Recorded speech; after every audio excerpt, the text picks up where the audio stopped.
어떤 일이 있었습니다.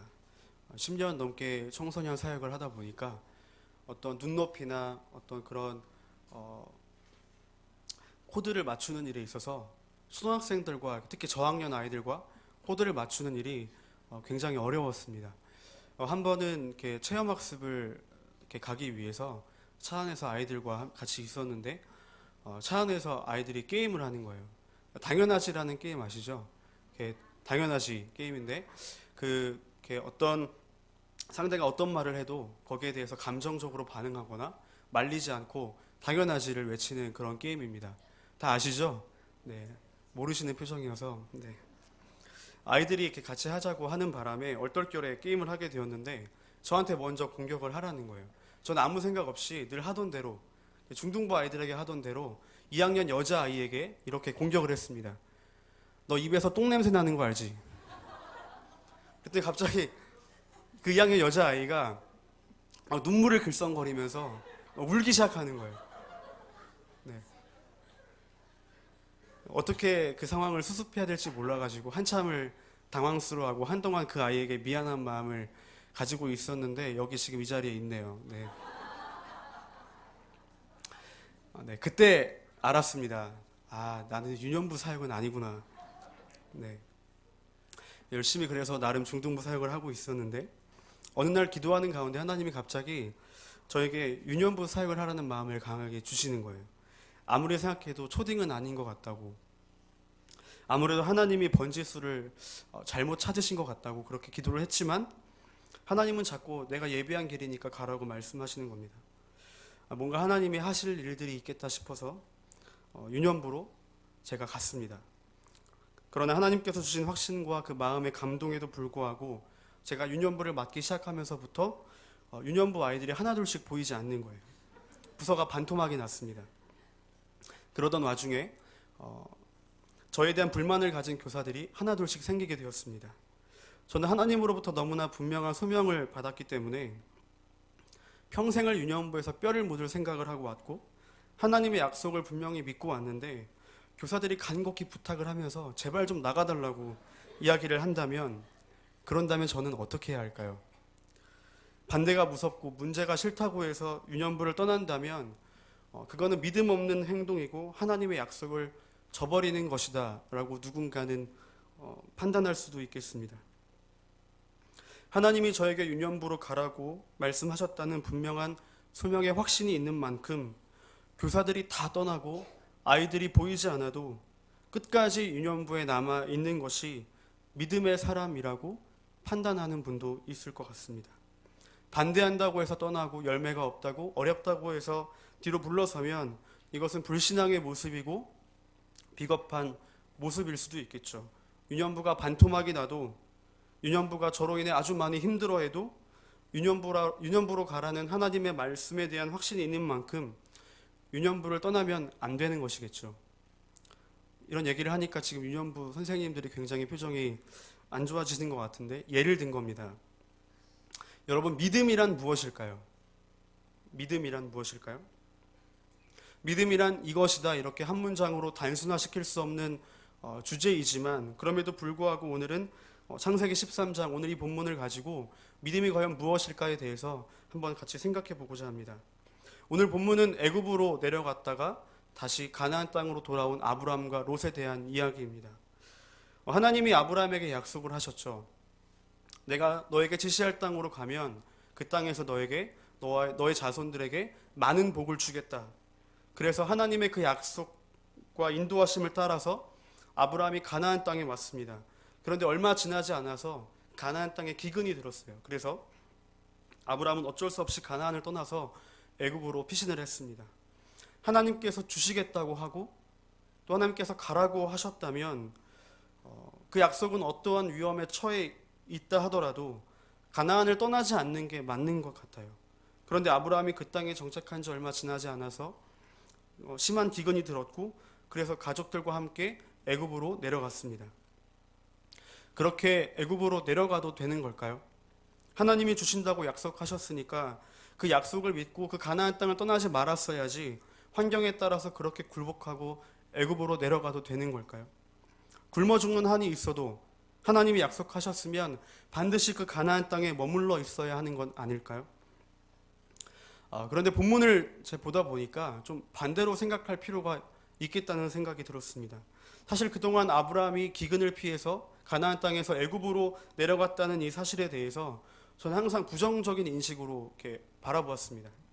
아브라함이 믿음이 없었기 때문에 기근이 와도 어떻게든지 버티고 하나님이 말씀하신 그 가나안 땅에 살아볼 노력과 시도를 하지 않고 너무나 쉽게 애굽으로 내려와도 되는 것인가 라는 생각을 했기 때문이죠. 또 더군다나 애굽으로 내려온 다음에 만나게 되는 첫 번째 사건이 바로 아내를 누이라고 속이는 사건이잖아요. 그러다 보니까 마치 아브라함이 하나님의 약속을 신뢰하지 못하고 애굽으로 내려가서 그런 어려움을 만나게 되었다라고 생각할 만한 아주 맥락이 쉽게 이어지는 부분들이 있었기 때문에 그런 부정적인 인식을 항상 해왔었습니다. 그런데 어쩌면 반대일 수도 있겠다는 생각을 하게 된 거예요. 아브라함이 가나안을 떠나서 애굽으로 내려간 것은 믿음이 없었기 때문이 아니라 어쩌면 하나님의 약속에 대한 확신이 있었기 때문에, 믿음이 있었기 때문에 쉽게 내려갈 수 있었다는 것이죠. 아브라함이 그렇게 그 가나안 땅, 그 땅을 집착하지 않을 수 있었던 이유는 믿음이 없어서가 아니라 하나님의 약속에 대한 믿음이 견고했기 때문이었겠다라는 생각이 들었습니다. 아브라함 마음속에 내가 잠시 이 땅을 떠나면 그 땅이 영원히 내 손에서 떠나는 것은 아닐까? 아니면 애굽으로 내려가면서 다시 이 가나안 땅으로 돌아오지 못하면 어떡할까?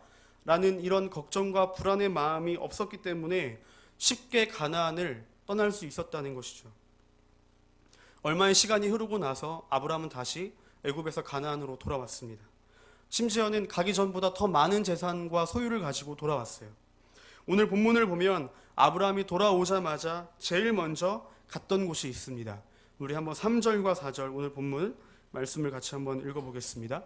3절과 4절입니다. 그가 네게브에서부터 길을 떠나 베델에 이르며 베델과 아이 사이 곧 전에 장막 쳤던 곳에 이르니 제단을 쌓은 곳이라. 아브라함이 갔던 곳, 애굽에 내려갔다가 다시 가나안으로 올라와서 처음 갔던 곳은 굉장히 그에게는 뜻깊은 곳이었습니다. 하나님이 아브라함에게 나타나셔서 이 땅을 너의 자손에게 주겠다고 했던 그 약속을 처음으로 해주셨던 곳이었기 때문이죠. 그러니까 지금 아브라함은 약속에 대한 믿음이나 땅에 대한 확신이 별로 흔들려 본 적이 없는 거예요. 애굽으로 내려갔다가 다시 가나안으로 돌아와서 그가 제일 먼저 하나님과 약속이 처음으로 있었던 그 땅을 찾아가서 거기에서 제단을 쌓아서 제사를 드린 걸 보면 아브라함은 하나님의 약속에 대한 믿음이 굉장히 강했다고 볼 수도 있다는 것이죠.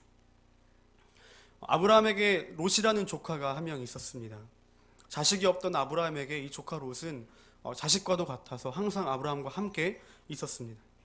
그런데 롯의 가축도 많아지고 아브라함의 가축도 많아지면서 그 땅이 비좁아지기 시작하자 종들끼리 서로 시비가 붙었습니다. 서로 좋은 땅에서 자기 가축을 먹이겠다고 하면서 종들 간의 싸움이 벌어진 것이죠. 여러분, 아브라함의 권리를 생각해 보면 또 하나님과의 약속을 생각해 보면 아브라함이 그렇게 쉽게 네가 좌하면 내가 우하겠고 네가 우하면 내가 좌하겠다라는 말을 할 수가 없는 거죠. 롯을 누가 데리고 왔습니까? 또 누가 키웠나요? 기근이 있을 때 애굽으로 데려가서 재산을 모을 수 있도록 도와준 사람이 누구인가요? 아브라함이죠.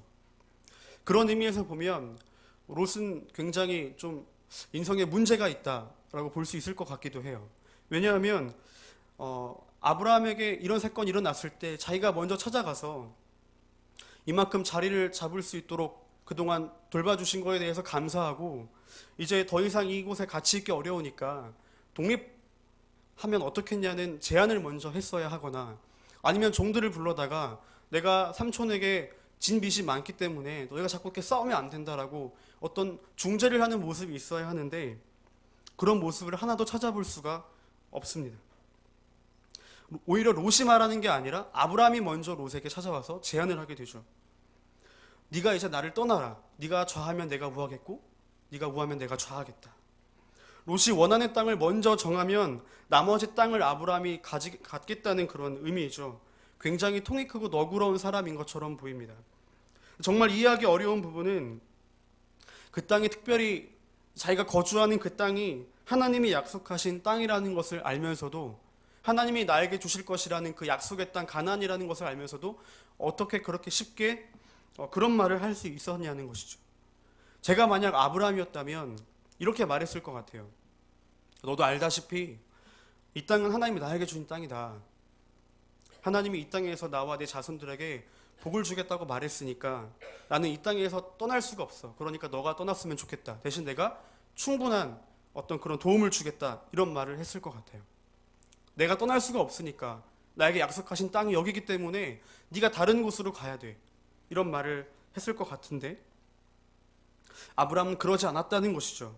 만약에 하나님이 그 땅을 절대로 다른 사람들에게 주지 않을 거라는 강한 확신이 있었기 때문에, 그래서 하나님이 누구에게도 주지 않을 거니까 네가 어떤 땅을 선택하든 너는 쉽게 그 땅을 선택할 수 없었을 거야. 네가 쉽게 그 땅을 가질 수 없을 거야라는 그런 속마음이 있고 겉으로 그렇게 표현하지는 않았던 것 같아요. 아브라함은 정말로 그 땅을 떠날 생각이었습니다. 왜 그럴까요? 아브라함이 너그럽기 때문에, 아니면 바보같이 착하기 때문일까요? 저는 믿음 때문이라고 생각합니다. 아브라함이 롯에게 네가 원하는 땅으로 가라고 했을 때는 여기 분명히 가나안 땅도 포함이 되어 있었을 거예요. 그런데 이 가나안 땅은 아브라함이 자기의 고향과 친척과 아버지의 집을 떠날 만큼 그렇게 중요한 땅이었습니다. 단순히 경제적인 유익을 얻을 수 있는 땅이었던 것이 아니라 영적인 의미가 있던 땅이었죠. 하나님이 약속하신 땅이었기 때문입니다. 아브라함에게는 아주 특별하고 의미가 있는 땅이었습니다. 그런데 지금 그 자신에게 그렇게 특별하고 의미 있는, 자기의 고향과 친척과 아버지의 집을 떠날 이유가 될 만큼 특별한 그 이유가 있는 땅을 너무나 쉽게 양보하겠다는 거예요. 네가 원하는 땅으로 가라는 말은 롯이 원하면 내게 이 특별한 의미를 갖고 있는 하나님과의 약속이 있는 이 땅마저도 내어줄 마음의 준비가 되어 있다는 그런 의미였습니다. 아브라함이 하나님의 약속을 가볍게 생각했기 때문이었을까요? 아니면 믿음이 없었기 때문에 그런 걸까요? 아니면 본인이 소돔과 고모라로 가고 싶었기 때문이었을까요? 저는 오히려 아브라함이 믿음이 있었기 때문에 이렇게 말할 수 있었다고 생각이 됩니다. 아브라함이 만약에 약속의 내용에 집착했더라면, 하나님이 나에게 가나안 땅을, 이 땅을 주실 거라는 그 약속의 내용에 집착했었더라면 아브라함은 처음부터 애굽에 내려가지도 않았을 거예요. 기근이 들었을 때 어떻게든 그 땅에서 살아보기 위해서 노력을 했을 것입니다. 그리고 롯에게 먼저 땅을 선택할 수 있는 선택권도 주지 않았을 겁니다. 그러나 아브라함이 애굽으로 쉽게 내려갈 수 있었던 이유는, 그리고 롯에게 먼저 약속의 땅이 포함된 여러 땅들 가운데 선택할 수 있는 선택권을 주었던 이유는 바로 그 아브라함이 약속의 내용보다도 약속하신 하나님을 인격적으로 신뢰했기 때문이었던 것이죠. 저는 그 대표적인 예가 바로 아브라함뿐만 아니라 다윗이라고 생각이 됩니다. 하나님이 사무엘에게 명령하셔서 다윗에게 기름을 붓게 하시고 차기 왕이 될 수 있도록 그렇게 약속의 표시를 삼아 주셨습니다. 다윗은 그 이후로부터 자기가 왕이 될 거라는 것을 알고 있었고 또 약속을 받았던 사람이었어요. 그런데 지금 사울이 자기를 죽이려고 합니다. 하나님이 나를 다음 왕으로 세우겠다고 약속을 하셨는데 사울이 나를 죽인다고 하는 그 의미는, 어떤 의미에서 보자면 사울은 지금 하나님의 뜻을 거역하고 있고 또 하나님께 버림받은 왕이라는 이야기가 될 수도 있겠죠. 하나님의 뜻을 어겨서 감히 하나님이 선택한 자기를 지금 죽이려고 하는 사울을 오히려 자신이 죽일 수 있는 절호의 기회를 맞이하게 됩니다. 다윗이 만일 그 기회에서 이건 정말 하나님이 나에게 주신 절호의 찬스라고 생각하고 이제 나를 하나님이 드디어 왕으로 만드시려고 이 기회를 주시는구나 라는 생각을 했다면 쉽게 사울을 죽였을 수도 있을 겁니다. 그런데 죽이지 않았죠. 왜 그럴까요? 믿음이 없어서인가요? 자신을 왕으로 세우겠다는 그 하나님의 약속에 대한 믿음이 없었기 때문에 사울을 죽이지 않은 게 아니라 오히려 하나님을 신뢰했기 때문에 죽이지 않은 것이죠. 내가 사울을 죽이는 이 방법이 아니라 할지라도 하나님이 반드시 나를 왕으로 세우실 것이라는 믿음이 있었기 때문에 자기 손으로 기름 부음을 받은 왕을 죽일 수 없었다는 그 확신이 있었던 것입니다. 지금은 비록 인간적인 시선으로 바라보면 하나님의 약속이 이루어질 수 있는 절호의 기회라고 해도 내가 사울을 죽이지 않아도 하나님은 나를 왕으로 세우실 것이라는 그 믿음이 있었기 때문에 사울을 죽이지 않은 옳은 길을 선택할 수 있었던 겁니다. 저는 이것이 믿음이라고 생각합니다. 믿음은 집착하거나 우리를 자꾸 편협하게 하는 것이 아니라 오히려 우리를 자유롭게 하는 것이죠. 양보하게 하고 너그럽게 하는 것입니다. 내가 믿는 믿음은 반드시 이루어질 것이라는 그 내용에 있기보다는 나의 걸음을 가장 선한 길로 인도해 주시는 하나님께 있음을 고백하는 것, 이것이 바로 믿음이라고 생각을 합니다. 그래서 그런 의미에서 믿음을 정의하자면 저는 믿음은 버리는 거라고 생각을 해요. 내려놓는 것, 이것이 믿음이라고 생각을 합니다.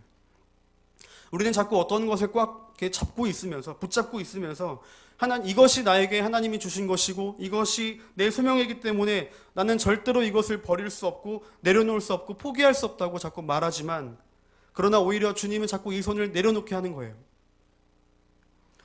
우리가 생각하고 있는 믿음은 반대인 것 같습니다. 하나님이 나에게 주셨다는 믿음 때문에 자꾸 오히려 집착하는 거예요. 주님, 저에게 주시겠다고 말씀하셨잖아요. 반드시 그렇게 해주실 줄 믿습니다 라고 말하면서 끝까지 집착하고 있는 것들이 우리 안에 굉장히 많이 있다는 것입니다. 어떤 분들은 자녀에 대한 집착을 버리지 못하는 경우도 있습니다. 하나님이 나에게 자녀를 주셨고 이 아이를 향한 하나님의 마음과 뜻이 내 마음에 강하게 확신으로 다가오는 거예요. 아이는 전혀 생각이 없는데 신학을 해야 한다고 생각하는 거예요. 아이는 빵 만드는 게 좋고 그 일이 행복해서 제과점에서 일하고 싶은데 자꾸 신학을 하라는 겁니다. 하나님이 자기에게 마음을 주셨다면서 사람이 빵으로 사는 게 아니라 하나님의 말씀으로 사는 거라는 예수님의 말씀을 기가 막히게 인용해서 육의 양식인 빵을 만드는 사람보다는 영의 양식인 말씀을 준비하여 전하는 영적인 제빵사가 되라는 말도 안 되는 말로 아이들을 몰아세우기 시작하는 것이죠. 이것이 믿음인가요? 어떻게 보면 아이를 다그쳐서라도 쳐서라도 하나님이 원하는 길로 가게 하는 것처럼 보이기 때문에 믿음이라고 생각할 수도 있겠지만, 믿음으로 아이를 드리는 거라고 생각할 수도 있겠지만, 그러나 이건 집착에 가까운 것이죠. 진짜 믿음은 하나님이 하게 하시면, 하나님이 하실 일이라면 지금 당장은 이 아이가 제가 제빵을 선택한다 할지라도 언젠가 반드시 하나님이 돌이키셔서 그 아이를 돌이키게 하셔서 신학의 길로 가게 하실 거라는 그 믿음이 있는 것이 바로 진짜 믿음이 아닐까요? 아브라함이 롯에게 네가 가고 싶은 곳이 어디냐? 어디로 갈래? 이렇게 물었던 것처럼 그렇게 할 수 있는 양보와 여유가 우리 가운데 필요하다는 것입니다. 아브라함은 하나님이 가나안 땅을 주시겠다는 약속을 믿었기 때문에 오히려 내려놓을 수 있었던 거죠. 원하는 건 네가 다 가져도 좋다. 그걸 네가 다 가져가도 나에게 주신 하나님의 약속은 절대 깨어지지 않는다. 절대로 그 약속은 변함이 없다. 신실하신 하나님은 성실하게 그 일을 이루어 가실 것이다. 라는 이런 마음 때문에 그 가나안 땅을 내려놓을 수 있었던 겁니다. 우리는 살아가는 현실 속에서 하나님을 믿는 사람들이 많이 아파하고 힘들어하는 여러 가지 이유들이 있겠지만 그 중에 하나는 바로 믿음은 집착이 아니라 자유인데 이걸 깨닫지 못하고 자꾸 믿음이라는 이름으로 너무 우리가 집착하고 있기 때문이 아닐까라는 생각이 듭니다. 하나님이 내 걸음을 인도하시고 내 삶을 지키시기 때문에 비록 현실에서는 내가 원하는 것들이, 내가 바라는 것들이 잘 보이지 않고, 그래서 당장에 그것이 없으면 힘들 것 같고 안 될 것 같고 죽을 것 같아서 결국 붙잡고 있지만, 그러나 하나님이 나와 함께 하신다면 내가 그것이 없다 할지라도 나를 지킬 거라는 믿음으로 살아가는 그것이 진정한 믿음의 사람이라는 것이죠. 부끄러운 고백을 한 가지 하고 말씀을 맺으려고 합니다. 여름에 초등부와 중등부가 몽골로 단기 선교를 떠났었습니다. 몇 달에 걸쳐서 열심히 사역 준비를 하고 출발하기 전날까지 이렇게 완벽하진 않지만 나름대로 잘 준비를 마쳤습니다. 그러던 중에 출발하기 하루 전날 사건이 하나 터졌습니다. 몽골팀에서 가장 열심히 준비했던 한 친구가 다친 거예요.